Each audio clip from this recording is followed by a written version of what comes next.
em casa, né? Não tinha nem como trazer ela aqui para casa, mas eu trouxe. E aí eu coloquei o ventilador para ela, porque estava muito calor, era fevereiro. E a gente fez uma sessão de fotos com ela cheia de florzinha, de fitinhas e tal. Fizemos esse finalzinho de gestação dela ser bem especial, né? E ela teve que fazer uma cesárea. Ela tinha algumas complicações de saúde que ela não podia ter um parto normal. Então foi uma coisa assim, depois ela não pôde amamentar os filhotes por muito tempo, porque ela teve que fazer tratamento. Então eu meio que virei mãe de 8 filhotes, né? Nasceram 11, 3 não sobreviveram e 8 vingaram. E eu amamentava esse pessoal aí a noite toda.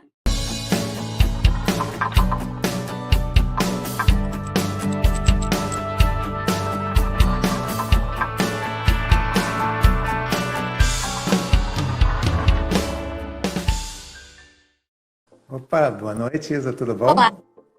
tudo bem? Tudo bom, prazer. Rafael Prazer. hoje não vem?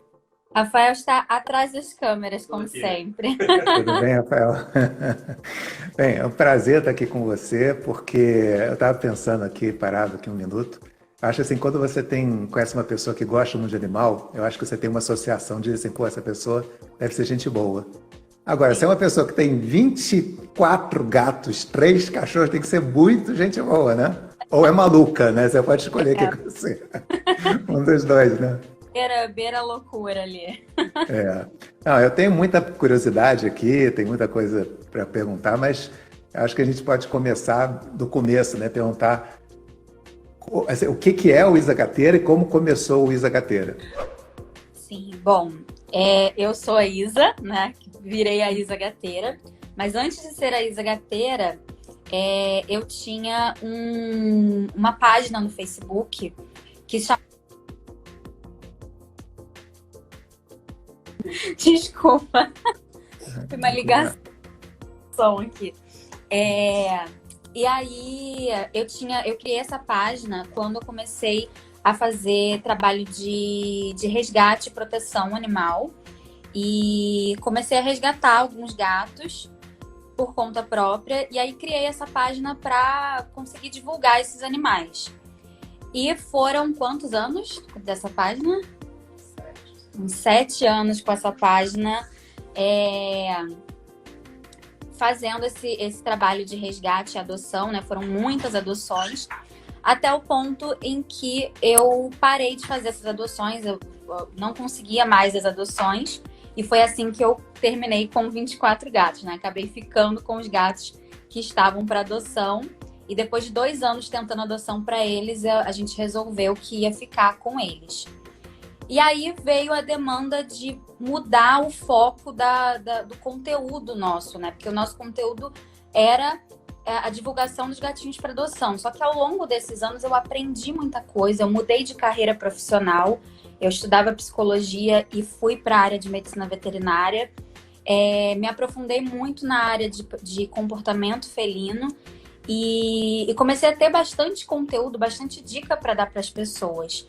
E aí o Rafael, que é meu namorado, meu companheiro aí na vida e no trabalho, ele teve a ideia de por que a gente não leva esse conteúdo para o YouTube.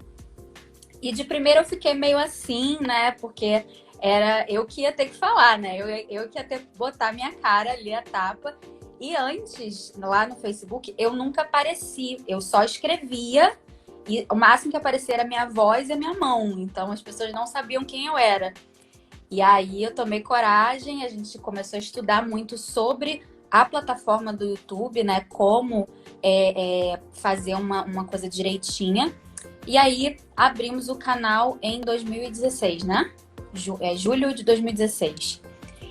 E aí começamos a fazer os vídeos e uma curiosidade interessante é que no início, uma coisa minha, uma dúvida minha, um medo meu, era de um dia o conteúdo acabar. Eu falar tudo que eu sabia e chegar num ponto assim, a gente tem seguidores e agora eu não tenho mais nada para falar para as pessoas. E aí o Rafael falou assim, vamos fazer o seguinte, vamos listar 100 temas de vídeos. Que aí a gente lançando um vídeo por semana, a gente tem quanto tempo de vídeo que era? Era 50, tava voando. 50 temas de vídeo, e aí dava um ano de vídeo, e aí ele falou, se a gente conseguir listar 50 temas de vídeo, a gente faz o canal. E aí a gente ficou fazendo isso, conseguimos listar os 50 e aí começamos a gravar os vídeos. E até hoje a gente não gravou esses 50 vídeos, porque o próprio conteúdo gera outros conteúdos, né? Então a gente acaba sempre tendo uma ideia nova e nunca acaba o conteúdo. Muito legal. E eu vendo lá no Instagram, a sua bio, aí eu lendo aquilo, 24 gatos, está explicado. Tem um bebê que vai falar depois, talvez. Tem os 3 cachorros que apareceram aí. Mas tem 2 linhas que são interessantes. Uma é que você faz cat sittering, que é o babysitter de gatos. É assim? Como é que funciona? Eu comecei a fazer o cat sitter por uma demanda de conhecidos meus, né? Que eu conhecia muita gente que tinha gato, né? Porque estava sempre entregando gatos para adoção. Então, uma vez uma dessas pessoas falou, Isa, eu preciso viajar, você não fica com o meu gato, não vai lá em casa e cuida dele e tal. Eu falei, posso ir. E aí eu comecei a enxergar uma oportunidade nisso, né? E aí falei, eu acho que deve ter mais gente precisando desse serviço. Eu tô disponível para fazer isso, tô precisando de grana para sustentar esses gatos. E aí comecei a divulgar esse serviço e comecei a fazer assim com adotantes dos meus gatos, conhecidos, um foi indicando para o outro. E aí comecei a fazer esse serviço. Depois que eu virei a Isa Gateira, né, que aí passei pro YouTube e tal, a demanda de serviço começou a ficar muito grande. E para mim, sozinha, era impossível conseguir dar conta de todo mundo, mais os meus gatos, mais o trabalho no YouTube, mais a faculdade, né? E aí eu senti a necessidade de expandir esse negócio e treinar meninas para fazer uma equipe de cat sitter, né, comandada por mim. Então as pessoas chegam até mim querendo serviço padrão Isa Gateira, né? E eu tenho as meninas treinadas por mim que fazem esse serviço e eu só gerencio o serviço de longe, né? Muito legal. Tem outro serviço assim no Brasil, você sabe? Com equipe de cat sitter, assim, acho que tem sim. Mas o meu diferencial é o treinamento em comportamento felino. Então, essas meninas, elas recebem um treinamento pessoal comigo sobre comportamento felino, porque eu acredito que a cat sitter, ela não é só uma pessoa que vai lá trocar a caixinha, colocar água e comida para o gato. Ela precisa entender esse gato, fazer uma recreação com esse gato para que ele não se sinta sozinho na ausência do tutor, né? Isso era até o terceiro ponto, terceira linha que eu li na sua bio, que é consultoria de comportamental felina. Então, eu achei que isso era uma coisa que você tinha criado, mas você falou que você aprendeu na faculdade, inclusive, tem especialização disso. Na faculdade de medicina veterinária não tem especialização nisso. Existe especialização por fora em comportamento animal e medicina felina, né? E aí você consegue juntar ali e se transformar num especialista em comportamento felino. E eu comecei a fazer essas consultorias também com uma demanda do meu público do Isa Gateira, porque começou uma demanda muito das pessoas enviarem e-mails e mensagens explicando, com e-mails assim, páginas e páginas, as pessoas escrevendo a história do gato dela e que o gato estava fazendo xixi fora do lugar, estava arranhando o sofá, brigando com outro gato, tinha adotado um e não estava dando certo. E aí eu vi que eu não tinha condição de ajudar todo mundo. Então eu tinha os vídeos, né? Que aí eu ia pegando temas para fazer os vídeos para ajudar essa galera, mas tinha gente que precisava de uma ajuda mais personalizada ali, né? E aí veio a ideia de fazer essa consultoria e aí as pessoas conseguem ter um momento ali, a gente conversa durante 1 hora numa videochamada e aí eu consigo entender o caso da pessoa e dar uma dica mais personalizada para essa pessoa. Quer dizer, você é uma psicóloga de gatos. Tipo isso. Mas eu dizer que a terapia é mais pro gateiro do que pro gato, porque na maioria é a gente que está fazendo alguma coisa errada, é mexer no manejo ali, então mexer na quantidade de caixas de areia, mexer na rotina do gato, para fazer com que o gato se sinta mais um gato e se comporte melhor. Muito interessante. Você acredita assim, que as pessoas têm esse negócio de ser um cat person, dog person? Você acha que tem característica nos donos que você diz, esse cara tem jeito de que gosta de gato, esse tem jeito que gosta de cachorro. Você consegue identificar isso? Eu acho que tem gente que se parece muito com seus animais, né? Mas não acredito que existe essa divisão. Eu acho bem chato, às vezes, fazer essa divisão. Tipo, você só pode gostar de gato ou você só pode gostar de cachorro. Eu sempre fui uma pessoa que teve contato com muitos animais, desde que eu me entendo por gente. A minha história com gatos começa muito antes de eu nascer. E agora a história está se repetindo com Dora aqui na minha barriga, né? Então ela já tem contato com os gatos desde a barriga. E isso acontecia comigo também com os meus pais. Eles já resgatavam gatos, já tinham vários animais em casa. E eu sempre tive cachorro, eu tive coelho, tive hamster, tive tudo quanto é bicho na minha infância. E isso foi muito importante para que eu entendesse cada espécie, a diferença de cada espécie, como é diferente ter um gato, é diferente ter um cachorro e como respeitar isso.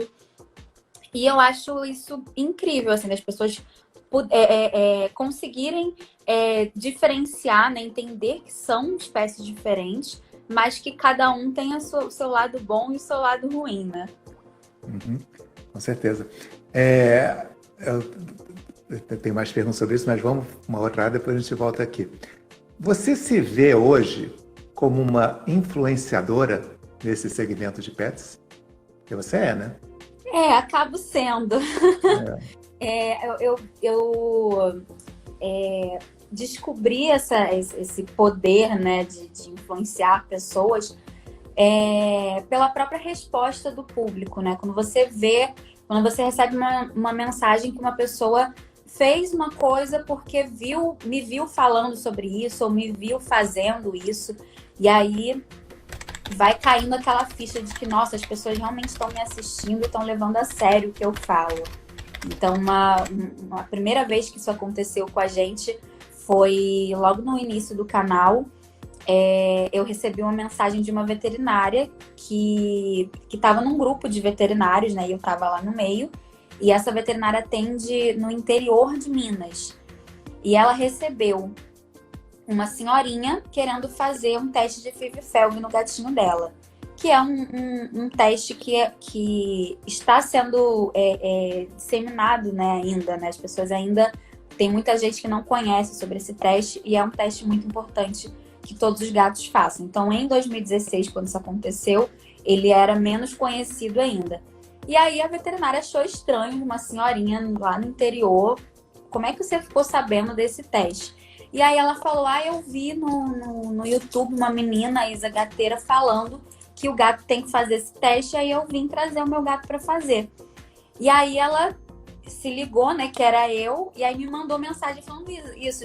Isa, atendi hoje uma seguidora sua e que ela pediu para fazer o teste só porque viu no seu canal. E eu falei, nossa, olha a dimensão do meu trabalho, sabe? Porque eu gravei um vídeo sentada no meu quarto com o meu celular falando sobre FIV-FeLV, postei no YouTube e alguém lá no interior de Minas tomou uma atitude, pegou o gato, levou no veterinário e foi fazer o teste. Então, caiu foi a primeira vez que caiu a ficha de tipo, nossa, tem alguém realmente me assistindo e as pessoas estão ouvindo o que eu tô falando. E cada vez mais esses relatos vão surgindo, né, das pessoas sendo influenciadas pelo que eu tô falando, pelo que eu tô usando. Então, é muito louco isso. É uma responsabilidade, né? Rafael falou. O nosso trabalho é a produção de conteúdo, mas produzir conteúdo às vezes influencia as pessoas. Isso, vocês conseguiram ouvir? Ouvi. Agora pode aparecer, não quer aparecer um momento não, Rafael? Só o pessoal ver toda hora você vídeo legal seu? Rafael está meio bagunçado, porque ele estava com formas aqui em casa. A gente está preparando o ninho aqui das coisas, né? Então eu tô no meio da reforma e caracterizado aqui, quase uniformizado para uma reforma. Não, mas esse é o natural, é beleza. E é bom que o Rafael ajuda mesmo, participa. O pouco que eu vi, realmente é muito legal essa cumplicidade aí dos dois nessa missão, né? Então, deixa eu fazer uma pergunta boba aqui, mas bonitinha. O que vocês acham dos pets, dos bichinhos influenciadores, tipo o Grumpy Cat, o Boo, a Lila, a Nala? O que vocês acham disso, desse movimento? Eu acho muito legal, porque logo quando eu comecei na internet, lá no Facebook, tinham poucos gatos influenciadores, né, que tinham páginas assim. E o gato é um animal que ele é tão místico, né, na sociedade, as pessoas não conhecem muito sobre o gato, tem muitos mitos envolvendo ele, preconceitos. E esses gatos estarem... terem essa visibilidade. Terem essa visibilidade é muito bom para as pessoas conhecerem os gatos, né? Porque existe, tipo... O pessoal que me segue vê a vida da Isa gateira, né? Eu mostro muito a rotina dos gatos, eu falo de comportamento. Mas quando você segue um gato, você vê a rotina daquele gato, né? Na visão do gato. E melhor ainda, quando você segue vários gatos, você acaba percebendo a diferença de personalidade e rotina de cada gato. E você vê que cada animal é único, né? Não é aquela coisa de como o gato é. É claro que tem os estereótipos, mas conhecer a personalidade de cada um também quebra um pouco desse preconceito que as pessoas têm às vezes. Eu vou pedir para vocês ficarem românticos e darem um abraço um no outro para a gente poder ver melhor. Então, é verdade. Agora, pode ter que... Eu não sei, você falou de uma forma que como se as pessoas tivessem alguma coisa contra o gato. Que tipo de preconceito você acha que existe hoje arraigado aí? Ainda existe o clássico preconceito ao gato preto, né? Então, o gato preto dá azar, o gato preto é do mal e não pode cruzar o seu caminho. Ainda tem muita gente com esse pensamento. E tem aqueles preconceitos em relação ao comportamento do gato. Então, existe muita comparação do gato com o cachorro. Então, o cachorro é o melhor amigo do homem e o gato é aquele bicho estranho que não gosta de você, que só gosta da casa e que ele, na verdade, está planejando seu assassinato. Aí ele fica na dele. Então, é um gato que é um animal que não gosta de carinho, que não tá nem aí pra você, que só quer saber da comida. E, na verdade, não é nada disso. Não é nada disso, a gente sente que ao longo do tempo, nesses últimos anos principalmente, isso tem mudado bastante. E eu acho que muito da popularização dos gatos na internet, com o papel que a internet tem tido na interação social das pessoas, eu acho que isso vem mudando com o tempo, mas ainda tem muito. A gente ainda encontra muito comentário, por exemplo, em vídeos, em conteúdos, sobre gato ser traiçoeiro ou... gato ser fedorento. Gato ser fedorento. Quem tem gato é porco, porque o gato fede. Infelizmente. Mas eu acho que, felizmente, isso está mudando e eu fico muito feliz de saber que a gente tá participando desse movimento que está mudando isso. Então... Eu costumo dizer que só não gosta de gato quem nunca teve um. Porque depois que você tem um, assim, se você tinha alguma... ter um mesmo, assim, não é aquele do tio, do pai. Não, você ter um gato seu. Muda você. Porque aí você entende que nada disso que as pessoas falam é verdade. Que é um bichinho muito individual, assim, se você tem um gato, você não sabe como todo mundo tem um gato. Porque cada gato é único, é diferente. E se você tem mais de um gato, você percebe isso. Então, aqui em casa, a gente com 24, o pessoal pergunta, você sabe o nome de todo mundo? Mas é óbvio que eu sei. Sabe o miado de cada um. Eu reconheço o miado de todo mundo. Cada um tem a sua personalidade, suas manias. Eu sei como cada um bate na porta. Então, quando alguém bate na porta, eu sei quem é que tá batendo na porta. Porque cada um tem um jeitinho. Tem um jeito, Pra mim, é como se fossem mini pessoinhas. Sim, mesmo. Agora, eu nunca tive gato, já tive cachorro. E eu gosto, acho bonito, né? Assim, mas eu tenho uma coisa que eu ouço que para mim parece verdade, que é aquele ditado que diz, não é um ditado, mas diz o seguinte, que a casa é do gato, ele deixa você morar lá. É isso? Isso é verdade, isso é verdade. Gato, ele tem uma relação muito intrínseca, muito próxima com o território dele. E isso pode ser uma coisa maravilhosa, mas se você não souber o manejo certo, pode causar alguns problemas para o gato. Então, esse é um dos nossos papéis, né? Sim. Falar um pouco sobre como deixar o ambiente para o gato o melhor possível. E aí acontece disso, né? Que o gato, ele domina a casa. Ele domina o ambiente e a gente tem aquela coisa de ter pena de tirar o gato do lugar. Então, o gato tá dormindo no sofá e você quer sentar no sofá, você senta na poltrona, ou então você fica em pé, porque... Você tá sentado, o gato deita no seu colo, você fica sentado até que o gato levanta. Tem vários memes na internet, assim, de caveiras com o gato no colo, que tipo, é isso que acontece, que você não sai, você não tem coragem de tirar o gato de cima de você. Então, é como se eles fossem os nossos donos e a gente tá aqui só pra servir eles. Eu acho um meme válido. Eu vou anotar aqui, não, gato é bonzinho, gato não vai assassinar, mas ele é o dono da casa, se ele mandar tem que fazer, né? Tem mais, né? Não, muito legal. Deixa eu perguntar aqui uma outra área também.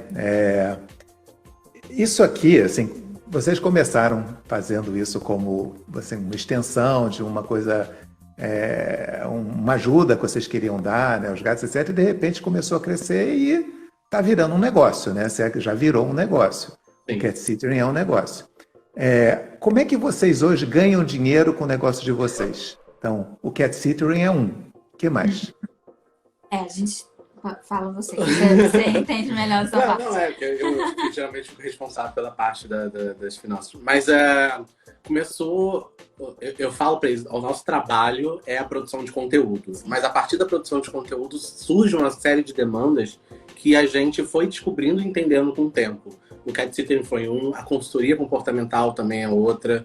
E uma vez que a gente criou uma credibilidade e dentro de uma comunidade de nicho muito forte, hoje também transformar a nossa plataforma numa janela de mídia também é uma outra forma. Então, e fora todas as ideias malucas que a gente vai tendo ao longo do tempo e que nem sempre a gente pode executar por uma falta de verba, por falta de recurso, mas que tem tanta coisa para explorar que a gente quer explorar e que a gente até tá meio que desenhado aqui na nossa cabeça que é empolgante falar sobre. Né? Muito legal. O negócio é realmente ter que aproveitar a oportunidade que vocês estão fazendo um ótimo papel, né? Assim, vocês, né, para quem está acompanhando e não sabe, nós aqui somos responsáveis pelo IBEST, que é o maior prêmio da internet. Existe uma categoria que é Pets, onde a gente está na final. Agora são os 3 melhores competindo entre si para ver quem ganha. Mês que vem a gente tem um resultado. E a gente tem a competição do público votando, todo brasileiro vota, e especialistas, personalidades votando. No público, que são pessoas que estão assistindo com vocês, os top 3 são Cansei de Ser Gato, Cachorro Reflexivo e Isagateira, um dos 3 melhores do Brasil. Engraçado sobre isso é que se a gente olhar o voto da personalidade especialista, deu 3 empresas, né? Cobase, Zidog e Pets. Então, isso mais ou menos confirma uma tendência que as pessoas se identificam mais com pessoas, né? Então, eu acho que se você falar uma coisa, a tendência de que um dono do gato ouça é maior do que uma empresa, porque acho que vai acreditar mais que você sente o mesmo, tem o mesmo problema, tem o mesmo objetivo, né? É muito interessante, né? Assim, por que vocês acham disso? Eu acho que é exatamente o que você falou.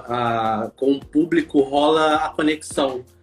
Você precisa criar uma conexão com quem está falando e nem sempre... as empresas, para fazer isso, elas geralmente contratam alguma personalidade, algum ator ou algum criador de conteúdo para poder falar e transmitir a mensagem que ela quer transmitir, que às vezes é uma mensagem muito boa também. Só que o criador de conteúdo, quem está falando ali com a pessoa, tem essa facilidade de criar conexões. E a gente está numa fase do mundo, né, em que a gente procura muito essa conexão com as pessoas.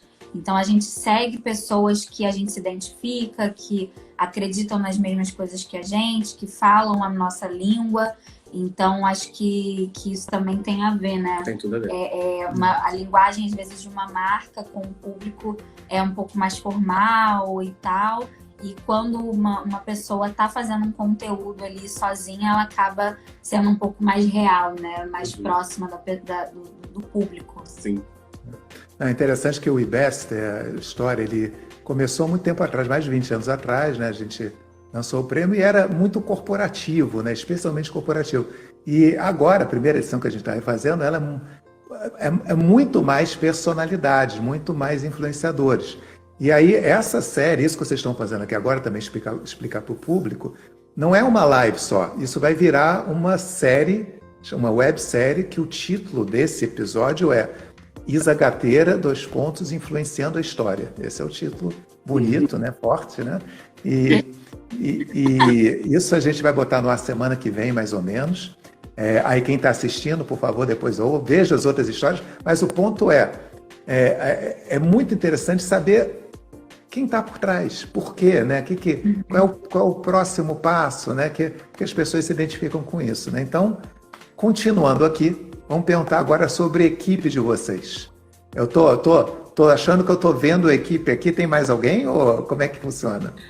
Hoje a gente é a cabeça do Isa Gateira. Eu cuido geralmente da parte administrativa e financeiro. Eu fico com a parte do conteúdo mesmo, né? Então eu crio os roteiros para os vídeos. E ele também faz a parte técnica dos vídeos, né? Eu sou formado na área audiovisual, na verdade, né? A parte administrativa foi de cabeçada, mas hoje em dia é uma parte que eu adoro. A gente, na verdade, se juntou para fazer o canal porque ele tinha essa formação em audiovisual, então ele sabia mexer com edição, com câmera, com iluminação. E eu tinha o conteúdo, então vamos juntar isso e vamos fazer uns vídeos. E aí, no início, os vídeos eram gravados no meu celular, editados no celular mesmo. Por você mesmo. Por mim mesmo. Então, os primeiros vídeos são meio estranhos. Mas depois a gente foi evoluindo. Com o tempo, aumenta a demanda de trabalho e a gente tem que delegar. Hoje a gente tem um editor nosso que trabalha com a gente. A gente está aí com um projeto de iniciar com a nossa gerente de marketing também.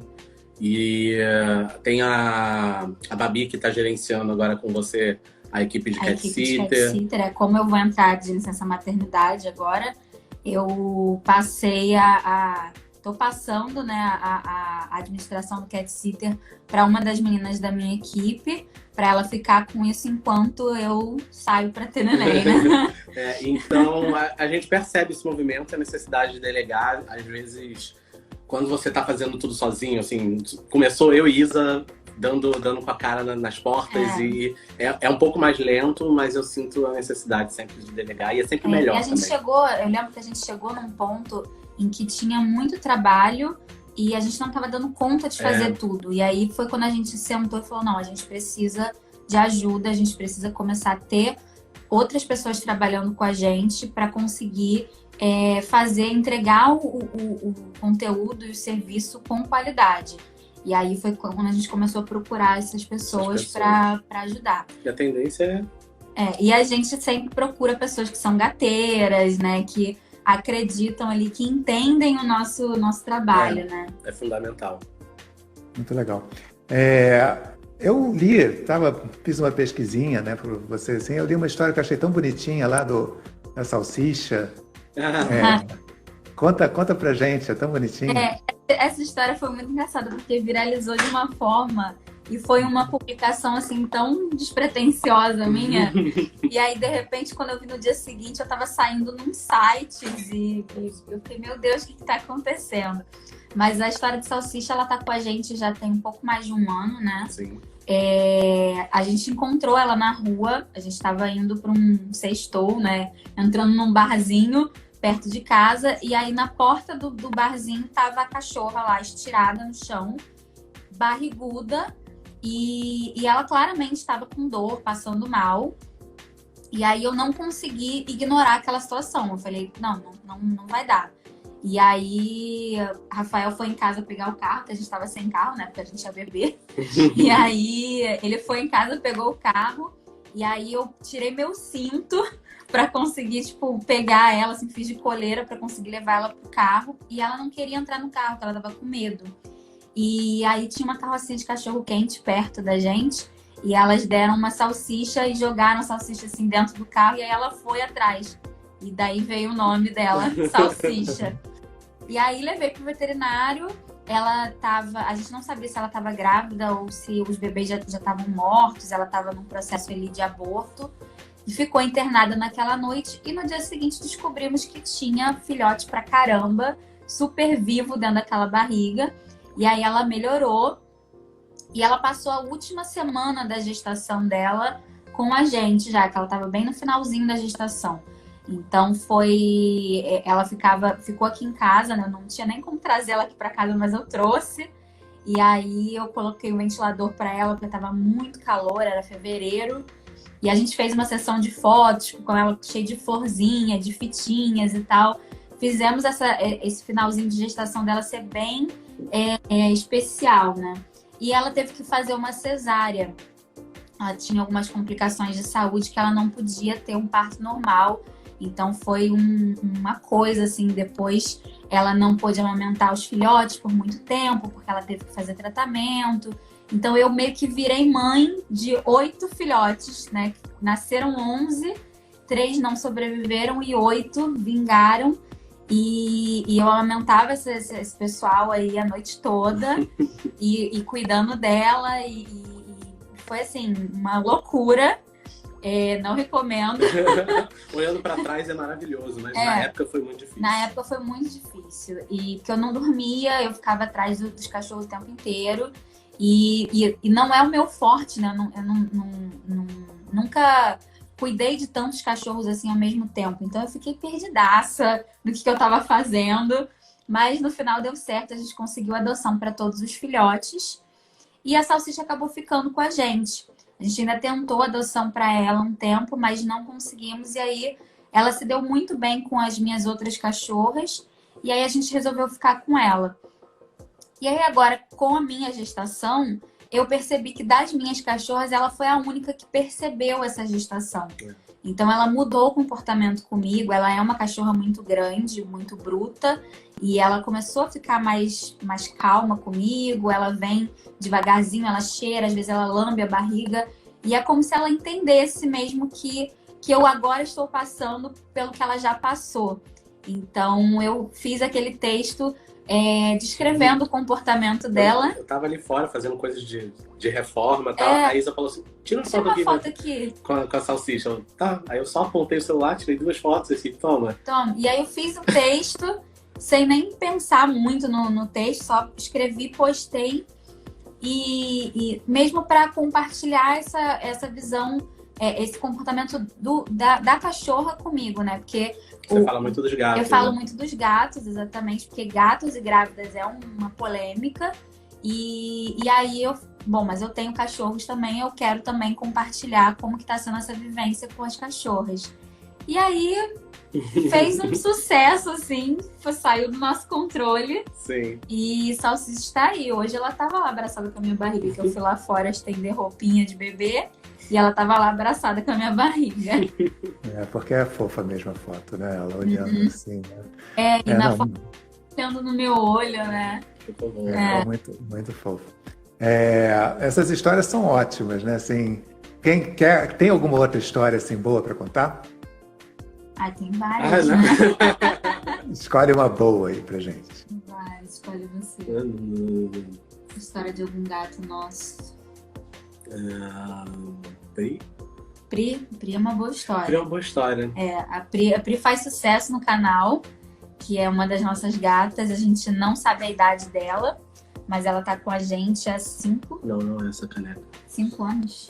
5 anos. Então a gente comemora o aniversário dela como sendo aniversário de resgate, porque ela na verdade reviveu, né, com a gente. A gente não sabe a história dela do que aconteceu com ela antes, mas uma pessoa, uma conhecida minha na época, encontrou ela muito mal na rua e levou pro veterinário, internou ela, e o que acham que aconteceu é que ela tinha sido envenenada e ela tinha comido lagartixa. E a lagartixa transmite um parasita para os gatos que pode ser fatal. E aí ela estava com esse parasita e aí iniciaram um tratamento, só que estava na época da Semana Santa. E aí a clínica ia fechar durante o feriado e eles não podiam ficar com ela lá internada. E a moça que estava responsável estava com viagem marcada já, não podia ficar com a gata. E aí falou, Isa, me ajuda, você pode ficar com ela? Eu falei, não, beleza, eu vou ficar em casa, traz ela pra cá. E aí quando ela chegou aqui, ela estava muito pior do que eu imaginei. Ela tinha acabado de colocar uma sonda esofágica para conseguir se alimentar, porque ela não comia sozinha. Então ela botou uma sonda aqui que a comida entrava direto no esôfago. E ela chegou gelada, amarela, né? Que o fígado dela estava parando. Ela estava prostrada, assim, muito mal. E aí eu fiquei com muito medo da Pri não sobreviver aquela primeira noite. E aí eu coloquei... O próprio veterinário, ele deu... 30% de chance dela sobreviver. Só tem 30% de chance de sobreviver. E aí eu fiz uma caminha pra ela, coloquei um monte de garrafa PET, assim, com água quente, né, pra esquentar, pra controlar a temperatura dela. E eu não dormi aquela noite com ela pra garantir que ela ia sobreviver aquela primeira noite. E ela sobreviveu, e aí ela foi sobrevivendo dia após dia. E aí, aos poucos, ela começou a comer sozinha. Uhum. E aí, quando ela começou a comer, se alimentar completamente sozinha, a gente tirou a sonda. Ela começou a ganhar peso. E super espertinha, levantava, subia nas coisas e tal. E hoje tá aí com 5 anos, né? Depois, 5 anos depois. Aqui em casa. Acredito que ela seja idosa já. Ela já tem uns sinaizinhos de velhice. Então a gente acredita que ela deve ter aí já uns 10, 11 anos. Mas ela tá com a gente há 5. E aí eu sempre lembro daquele veterinário que falou, né? 30% de chance dela sobreviver. E hoje tá aí. E ela já passou uns perrengues aí de saúde, que ela já operou com a gente. E tá firme e forte aí, fazendo gracinha todo dia. O que fez diferença dos outros 70% foi o cuidado que vocês tiveram, né?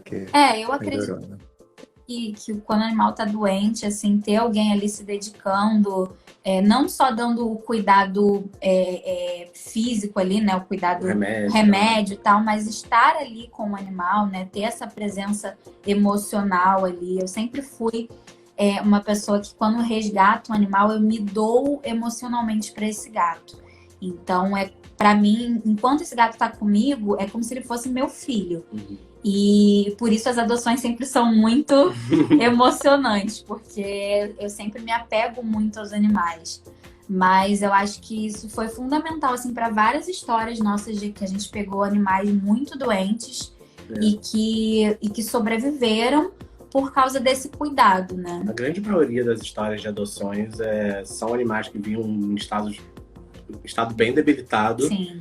E aí passava por esse cuidado, esse carinho, essa atenção, ele revivia. E aí chega a parte da adoção, que ela é muito difícil.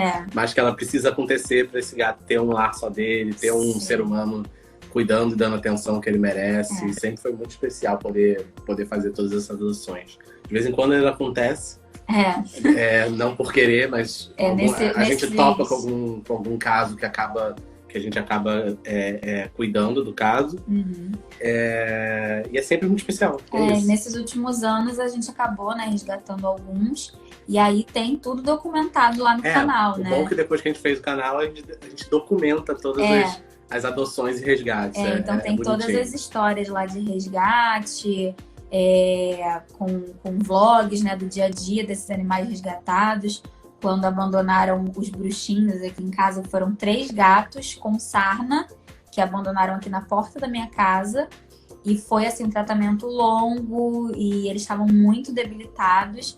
E todo esse processo de tratamento deles está todo documentado em vlogs lá no canal. E o último foi a Iris. A Iris foi a última que fez muito sucesso aqui. Fez muito sucesso. Ela morou com a gente durante 1 ano aqui no quarto. Ela era uma gatinha felvo positiva, então ela não podia ter contato com os meus gatos. E ela era um furacão, tanto que o Instagram dela é Iris Furacão. E todo mundo apostava que a gente ia ficar com a Iris, né? Que a gente não ia conseguir doar ela, porque a gente estava muito apegado. Mas a gente conseguiu a adoção depois de muito tempo. Uma ótima adoção, ela tá muito feliz. Então, ver também a história dos gatos depois que eles saem daqui, sim, nos faz muito bem, assim, a sensação do trabalho cumprido, né? Do job done. Muito legal. E vocês fazem um Instagram para cada gato ou foi o caso dela só? Não, os nossos gatos não têm Instagram pessoal, mas a maioria dos gatos que foram adotados com a gente pelo canal, né? Depois que a gente criou o canal, ganharam Instagram. É porque o público quer seguir, quer acompanhar, então... Porque as pessoas se apegam aos animais e aí querem continuar acompanhando. E aí, às vezes, o adotante não quer, divulgar o próprio Instagram, então prefere criar um Instagram pro animal para divulgar a fotinha, né? Então, a Iris tem o Instagram dela, todos os filhotes da salsicha têm Instagram, então todos eles... são influenciadores aí. Os bruxinhos também têm Instagram. Então, tem uma galera nossa aqui que tem Instagram. A Juno também. Juno ganhou Instagram com o irmão dela. Muito legal. Eu ia falar, vou fazer uma última pergunta, mas não dá para ser última. Eu ia perguntar, assim... eu estou representando aqui um monte de gente que gosta de gato, que está vendo. Conta uma coisa sobre gatos que pouca gente sabe. Uau! Uma coisa sobre gatos que pouca gente sabe. Mas isso me pegou de surpresa. Eu acho que poucas pessoas imaginam que gatos são tão ligados a um ser humano. Gatos adotam, por exemplo, um gato vive numa casa com muitos humanos e ele geralmente escolhe um para ter para fazer aquela ligação maior e mais pessoal. É o que eu costumo dizer, que o gato escolhe o dono, né? Sim, Então, você pode ter vários gatos e várias pessoas morando na mesma casa, que você vai ver que os gatos têm preferências por pessoas, né? Sim. Aqui em casa são 24-3 humanos e fica muito claro, né? Também, né? Mas fica muito claro a preferência dos gatos, sim, né? E na ausência desse humano, ou caso aconteça alguma coisa que tenha que separar, os gatos também sentem. Sim. E tem uma parte de luto, de sentir falta se o humano não pode estar perto. E as pessoas, às vezes, não... Por o gato ter essa relação especial com a casa, com o território dele, às vezes as pessoas não imaginam que o gato pode ser tão ligado a um ser humano assim. Exatamente. Ao ponto de ficar triste se não tiver um humano dele perto. Não, que é o humano dele, né? Inclusive, eu já atendi muitos casos na consultoria comportamental de gatos passando por lutos, assim, fortíssimos, porque o humano dele acabou falecendo e o comportamento do gato muda completamente. Ele vira outro animal e as pessoas da casa não sabem lidar com isso e não sabiam identificar por que aquele gato mudou. Porque o luto dos gatos é tardio. Então, quando acontece alguma perda na casa, né, de uma pessoa ou de algum outro animal da casa, eles só vão sentir algumas semanas depois.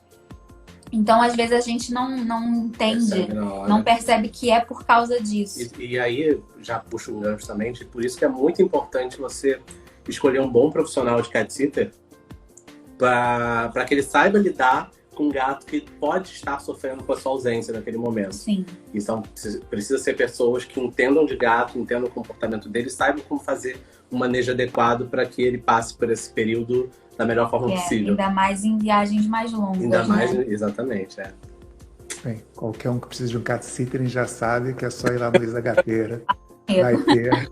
Vai ser fácil achar lá, né? Então vamos à última pergunta, infelizmente, né? Porque tem que acabar alguma hora. Qual que é o sonho de vocês para o Luiza Gateira? Ai, são tantos. É engraçado tantos. que há um tempo atrás quando a gente começou o canal, né, a nossa meta assim, com o canal era tipo, será que a gente chega a 100 mil? Será que Era números, somos né? um canal de 100 mil e tal? E hoje em dia a gente não fica tão ligado assim em número, mas a gente quer muito ter um alcance cada vez maior, né? A gente começou a perceber que não é uma questão mais dos números ali de seguidores, mas qual é a relevância que isso causa, qual o impacto que isso causa na sociedade. Então tem vários pequenos sonhos que a gente tem e que eles formam um grande sonho, que é continuar expandindo o que é o Isa Gateira hoje. Então, desde eu quero melhores políticas públicas para gatos, eu quero poder ter assistência veterinária, comportamental, de cat sitters em várias regiões do país ou além. E eu acho que o caminho é por aí, né? De expandir para aí. E estão no caminho, né? Sim. Graças a Deus, né? É um caminho longo, mas tá firme e forte, já andou bastante. Pessoal, quero agradecer muito, foi muito legal a conversa. Acho que todo mundo gostou. De novo, vamos fazer um vídeo que vai deixar isso para todo mundo ver, não somente agora, mas por muito tempo. Quem sabe daqui a alguns anos a gente volta e vê, né? Olha como é que era, como é que ficou, né? Então, agradeço aí, boa sorte aí no IBEST, boa sorte com tudo. Obrigada. Contem conosco, tá bom? Obrigada. Obrigado, pessoal. Boa noite. Muito obrigada pelo convite. Obrigado. Tchau. Tchau.